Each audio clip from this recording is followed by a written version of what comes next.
I'm Rob. I'm a PhD student. I'm researching information security at Royal Holloway.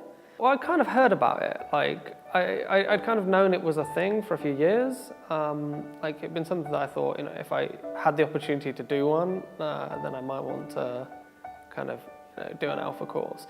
But I'd not really been in a situation where there was one. So I think the moment I saw that the church was doing one, I thought, oh, that's something that I'd definitely like to try and do. So I thought it'd be really good. I really don't know what I was expecting.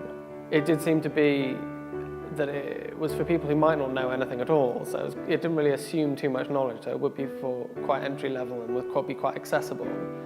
I think it definitely was.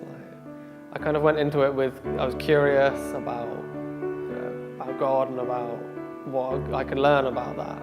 Just the basics. Even it starts more in historical fact, and then actually doesn't really start talking about religion or Christianity until a couple of weeks in almost, before it really starts to be specific. So it starts with much more open questions, which I found quite a good way to learn, really.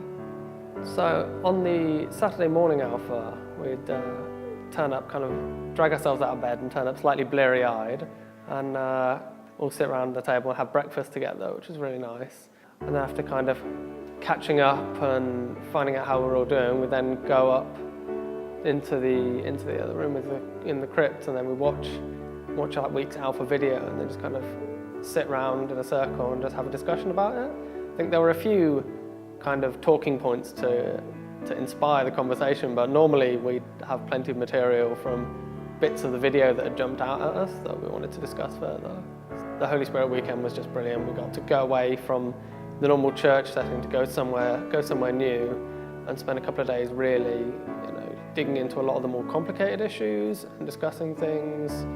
Also experiencing some kind of worship time on the Saturday evening as well, which was really powerful. I think it's definitely helped me. I think I'm a lot more confident. I think I know a lot more about what it is I believe. And so to that end, I'm kind of actually doing the RCIA course now, actually on my way to becoming a Catholic. So I think, it makes me feel like Alpha would be marked as a success for the church. I would definitely recommend people to do Alpha because, especially if you're unsure about it, then Alpha is definitely for you. I think it's a very gentle introduction to it. I think they have, the videos are very accessible and they cover a lot of material in a really good way. And I think definitely, if you're unsure, then it's definitely for you because, it will cover a lot of basics that you might not have heard, but which you can really help build a faith upon.